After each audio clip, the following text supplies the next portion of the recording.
So my name is Valerie. I am the owner of Tusome Books here in Winnipeg. It's an online bookstore, but yeah, the home is in Manitoba, Canada. So we'll just start my Donc, introductions. donc son nom c'est Valérie, elle est responsable de magasin d'une librairie en fait, mais en ligne, Oui, ici au Canada, à Winnipeg. okay. Hi Valérie, I'm happy to speak with you. Thank you. Claudine, I think you should introduce yourself as well. Ok, donc moi c'est Claudine, je suis Oui. française et donc oui, je vis au Winnipeg, au Canada, avec ma famille. Enchanté. Enchantée. Okay, so I guess in terms of background, I just so he understands why we're doing this. The bookstore is currently running a read along, which is like a book club that's online. And so it's for 6 months. And the book we're reading in February is Older Brother, which is why I thought it would be nice to talk to the author. Ok. Vous voulez que je traduise ou vous avez Non, compris? j'ai compris, ouais. Oh, D'accord. okay, good. So I just have a couple of questions, just about 3-4 questions.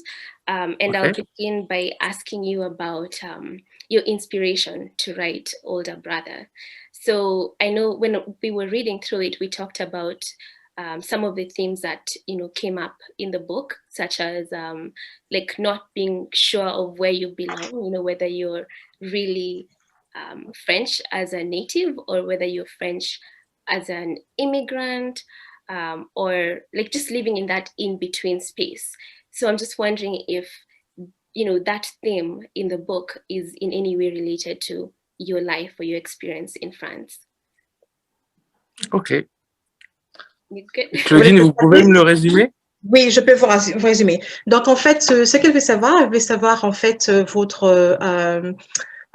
vos antécédents, en fait, par rapport au livre Grand Frère que vous avez écrit. Donc, si ça vient d'autre inspiration, d'où vous avez trouvé l'inspiration.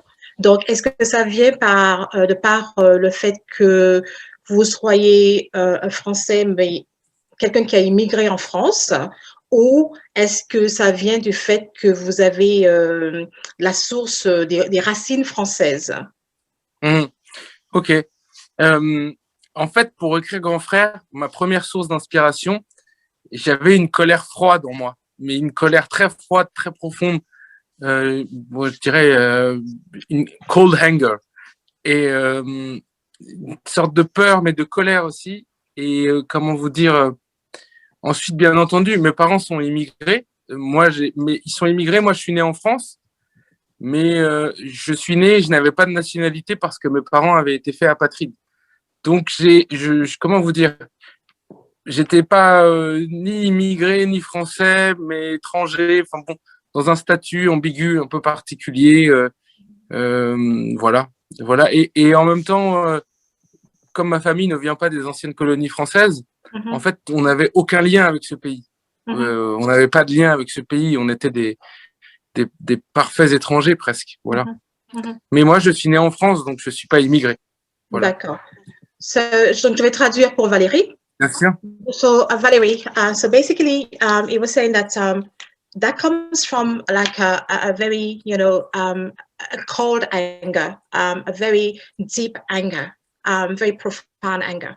And also kind of, it was scared as well. And basically, he was saying that his parents were immigrants. He's born in France, but because his parents, are immigrant and not even from a French colony, when they are expat parents, so his status was very ambiguous. So they had no nationality, nothing. So they find themselves in some sort of ambiguity with, where they belong, who they are, the background and, the nationality at that point. So that's where, the inspiration comes from. And it was, so I believe that what you want to say, that situation created so much anger in him, and very, very cold, anger as he expresses. So that was his source of inspiration for writing Older Brother. Okay. So, I mean, that makes a lot of sense because in the book, like as you're reading through, the voices of the brothers who are talking, it's very clear that there's humor, there's dark humor in it, but there's also an underlying current of anger throughout the book. So yeah, I can see that. So, donc, Valérie disait qu'effectivement, qu'elle peut ressentir cette colère froide dans le livre, parce que quand on le lit, c'est très clair, on voit qu'il y a de l'humeur noire, hein, mais aussi il y a de la colère dans le livre, à la lecture. So what, I'm just out of curiosity now that he said that, which of the two brothers would you say you relate to most? Which brother are you, the older one or the younger one? I think when I was young, I was maybe more near to the younger one, but now I'm like the older one. Yeah. That's interesting. Thank you.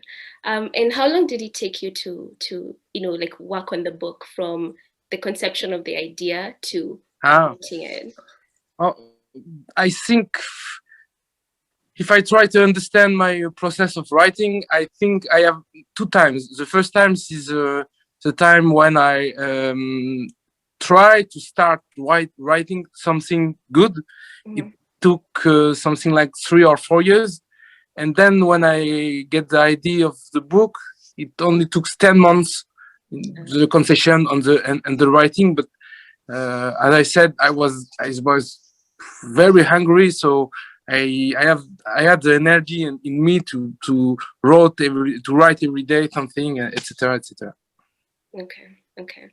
And do you feel that now that the book is out in the world, your anger is, like is it still in you, or is it? No. Is it still the same anger? Still the same. Okay.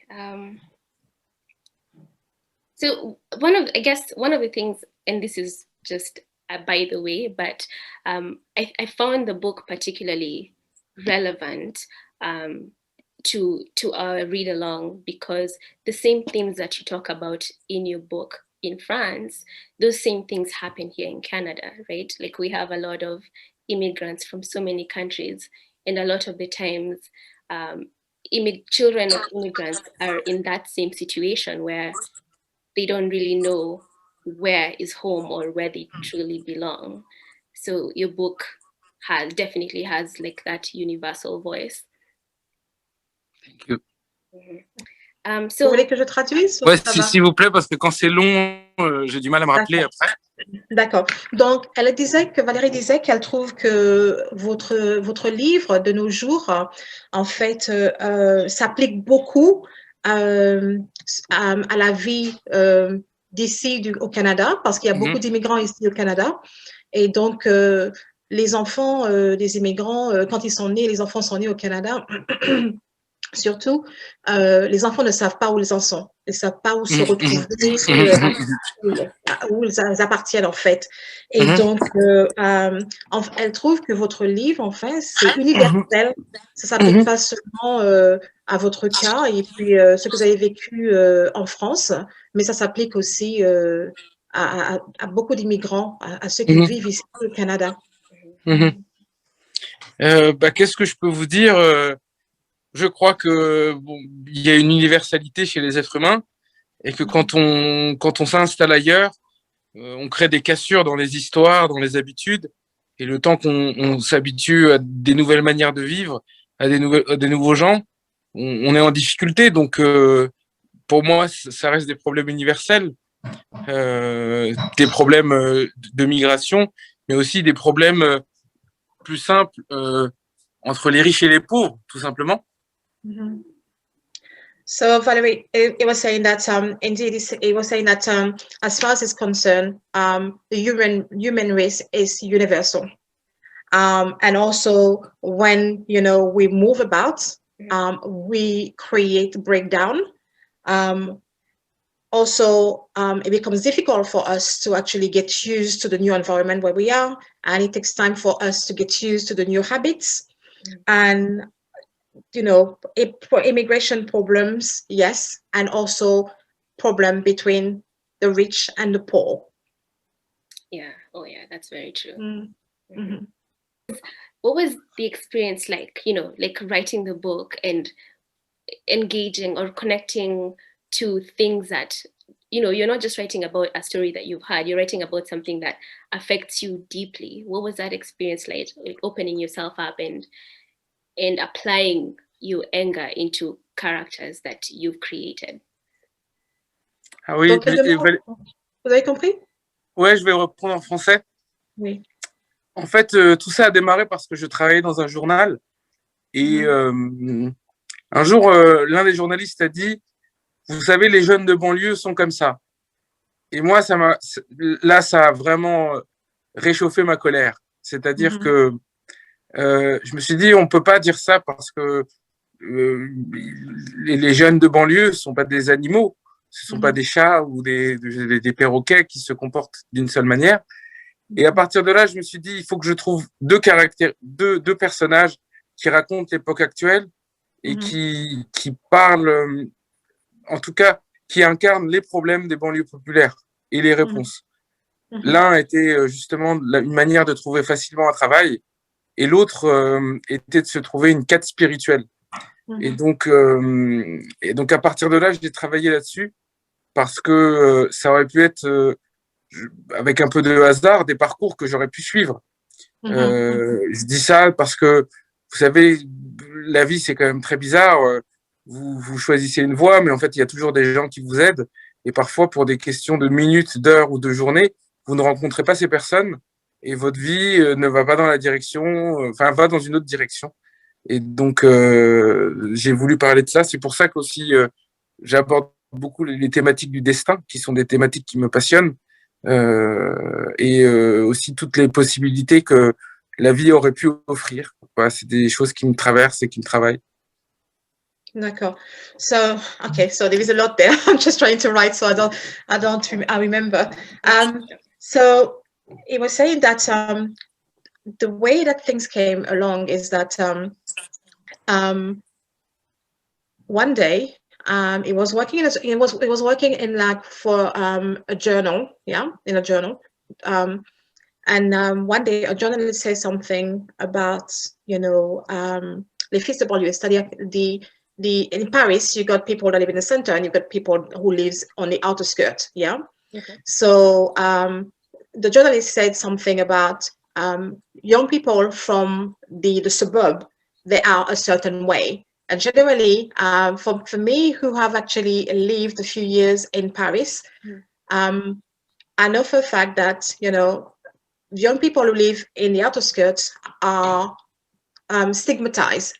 They are not, you know, they are rowdy, they're not very good people, they don't have job, this and that and whatever, they are labeled. Okay. So the journalist came with, you know, some sort of, he didn't name what it was, but, you know, saying that they're not very good, you know, whatever. So that actually incited some anger in, you know, in his heart. And he felt that he needed to find two characters to actually show that youngsters in suburb are not like that. This is what they live. This is what they experience. They are not animals. They are not parrots. They are human beings. So that's where, you know, his inspiration came from, to actually decide to actually choose characters to actually demonstrate that what the journalist said wasn't true. And he said something that as well that actually caught my attention. He said, well, that was a way as well for him to actually get a job as well, to start working. And he was saying that he was saying also that he believes in destiny, and also he was saying that sometimes it depends on who you meet. Sometimes you meet the right person that actually can, you know, enable you to follow to pursue your dreams and to be on a different path. And others don't get that same opportunity. So that's why, as well, in his book, he talks a lot about destiny, because he believes in destiny. Yeah. It could have been like one of those young people, you know, who didn't actually meet the right person to actually help them to be on the right track. So yeah. Yeah. Oh, no, that's a very good point. That, you know, a lot of the times in life, the people that you meet and the people that you come across in your path will either, you know, draw you to a good destiny, or you'll end up in a rough place, right? So I think that's an important point for sure. Elle disait que votre point est très important, effectivement, que dans la vie, dépendant des gens que vous rencontrez, si vous n'avez pas rencontré la bonne personne, votre destin sera différent. Donc, effectivement, c'est un point qui est qui a de la valeur, qui est très important, la destinée. So my next question is specifically about the story in itself. I'm just curious to know what was the reason why, when you were writing it, you left the names of the brothers, like you kept them a secret until the very end, where you suddenly revealed what their names were. I've seen on, because I read quite a bit about you and about people's reviews of the book, and a lot of the comments were that hiding the names of the characters helped people to relate to the story. You know, it feels like it's universal. It could happen to any of us. But then at the very end, revealing the name kind of, it pulls at your heart, you know, because you're like suddenly, oh, it's a specific person's story. So I'm just curious to understand, was that why you did that, or what was your inspiration? Like, why did you choose to go that route? Claudine, j'ai compris, je vais pouvoir vous répondre en français. En fait, si vous voulez, pour moi, la forme et le choix narratif était de transmettre un message qui était, vous voyez, peu importe comment ces gens s'appellent, ces gens vivent des choses. Et donc, j'avais peur également que si je leur donnais un nom, un prénom, je donnais au lecteur, il se crée des stéréotypes dans sa tête. Par exemple, si j'avais raconté cette histoire en disant qu'il s'appelait Mohamed, les gens auraient imaginé quelqu'un qui s'appelle Mohamed. Et donc, je ne voulais pas que les gens aient cette impression. Je voulais que les gens se mettent à la place de quelqu'un et soient dans sa peau.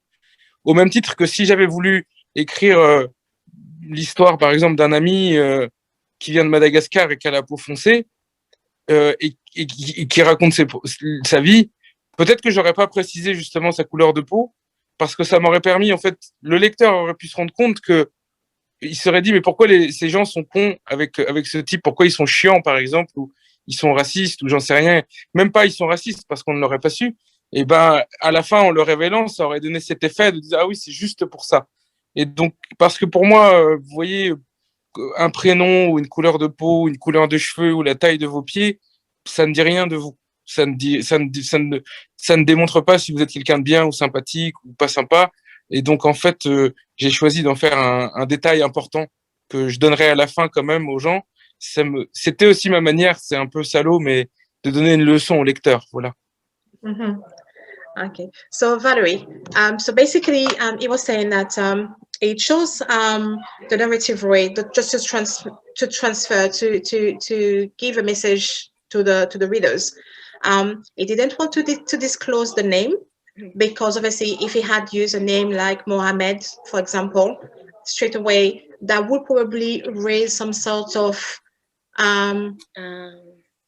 you know, stereotype from the person, or reaction or attitude towards the reader would have, you know, an attitude or a mindset already whilst reading the story.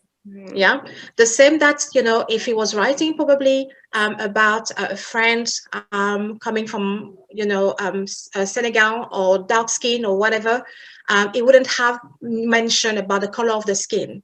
He wanted, you know, the story to be universal, so it can apply to anybody, no matter the color of the skin, no matter the color of the hair. He said, no matter the size of the feet, you know, those elements don't actually define someone, a human being.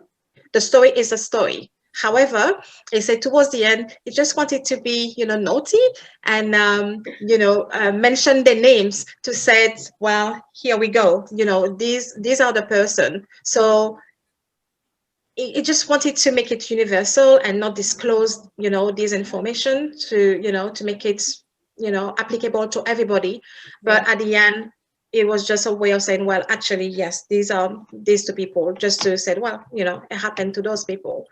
I think it worked really well. Like if that was, you know, that's what you were going for, I think that absolutely you were successful, because while reading, you know, we didn't stop to think, oh, what does he look like, or who is this person? We just focused on these poor boys who were struggling, you know, and one is struggling in France, the other one's traveling to Syria. And like, we just thought of the story. We never thought about who they were and what kind of mannerisms they might have. And at the end, reading the names, it didn't really, you know, it didn't bring back the stereotype, because we already know the real people, right? It kind of made us feel for them more, because now we know these are actual people who went through this. You know what I'm saying? Tu veux que je traduise? Ouais, s'il vous plaît, Claudine. Oui, donc elle a dit que vous avez vraiment réussi à faire passer le message. En lisant le livre, à aucun moment on s'est douté que bon, c'était un Mohamed ou quelque chose, quelqu'un qui avait une couleur de peau. C'était universel. C'était deux personnes en fait qui on lisait leur histoire, hein, et bon, on se mettait dans la peau de ces personnes et on vivait l'expérience que les deux frères vivaient. Et même à la fin, quand vous avez mentionné les noms, parce qu'au départ, on était déjà engagé dans leur histoire, hein, même après avoir mentionné les noms, on n'a même pas fait attention aux noms.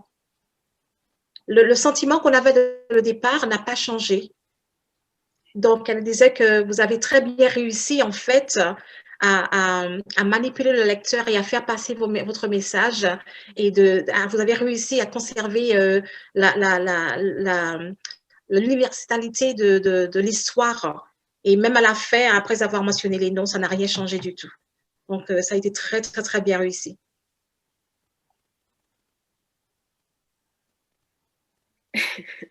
Ah oui, bah écoutez, merci, hein, je sais pas quoi répondre de plus.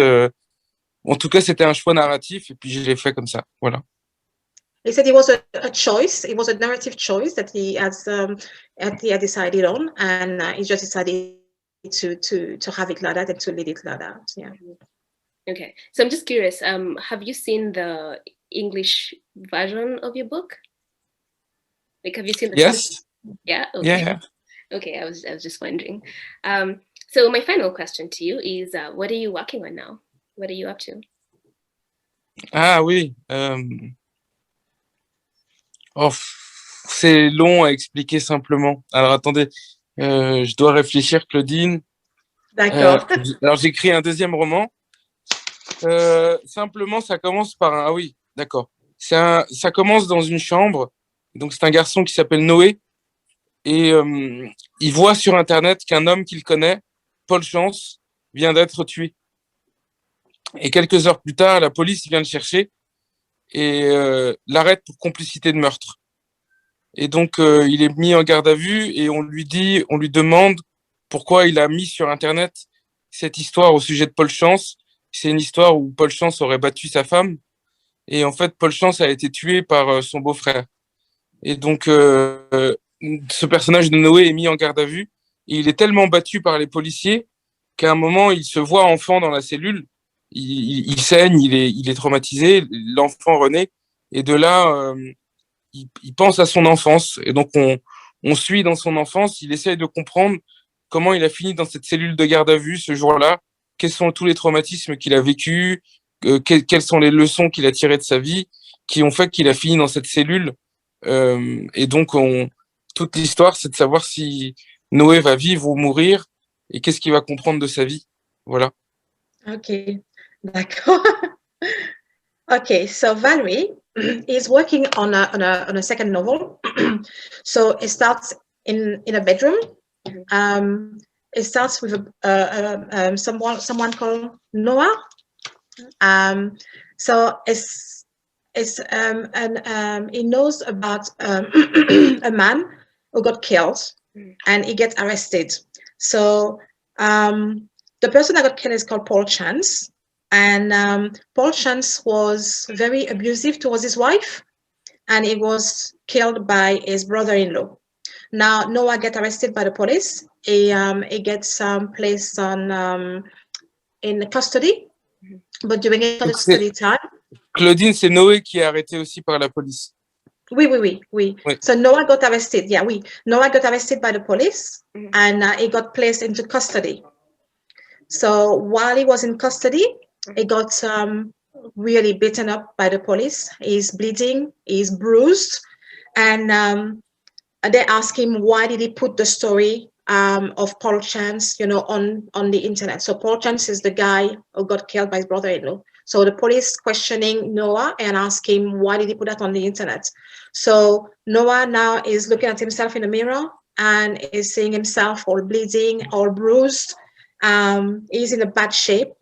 And now what happened is that the little boy in him is rebirth. And he's asking himself, so he's living his childhood again, and he's questioning himself and he's asking himself why that's happening to him. Why does he find himself in that position? Why? He's being beaten up. He's questioning himself. So it's a lesson for him. And the question is, what's going to happen to Noah? Is it going to live? Is it going to survive? Or is he going to die? Oh, wow. Yeah. Okay, so I guess that's a lot. I guess what I could say to that is, all the best with your new book. Merci. I definitely would like to see it when it's out. It usually takes a while for books to, unfortunately I don't speak French, but it takes a while for books to be translated to English usually. But yeah, as soon as it's available, that's definitely a book I'd love to take a look at. Thank you very much. You're welcome. So, vous avez compris ce qu'elle a dit? Oui, elle m'a dit qu'elle me souhaitait bon courage et qu'elle attendait de me lire et que c'était un livre très bien traduit en anglais. Voilà. Oui, elle a dit que ça prend du temps pour les livres d'être traduits du français à l'anglais. Oui, mais une fois que ça sera traduit, c'est sûr qu'elle le lira. Ah, c'est très gentil. C'est très gentil. So thank you so much for, being able to come onto this meeting and talking to me about your book. I definitely appreciate it very much. Thank you, Claudine, as well, for helping me because I could not have done this without you. I will translate what you said to him. Donc, Valérie vous remercie beaucoup d'être venue à la réunion et de pouvoir discuter de votre livre. Elle apprécie beaucoup. Merci beaucoup. Merci à vous, Valérie. Je suis ravi. C'est vrai que la technologie permet de faire des choses merveilleuses aujourd'hui. Et c'est vrai que c'est très étrange pour moi. Je suis au bord de la mer, à la campagne, de parler avec l'autre bout du monde, avec très peu de réseau Internet. C'est très étrange, mais c'est très plaisant. Merci pour vos questions précises et qui m'ont permis de me replonger dans mon livre. So he said, thank you very much, for having him. He's very happy. He said that he's in the countryside by the sea, and it's very strange for him. But nevertheless, very happy to be able to, thanks to technology, to be able to liaise and to communicate with you. And thank you very much for your questions. They were very straightforward, straight to the point, and I'll actually help him to relieve, his book, to get back to his book and to rethink it. Yay.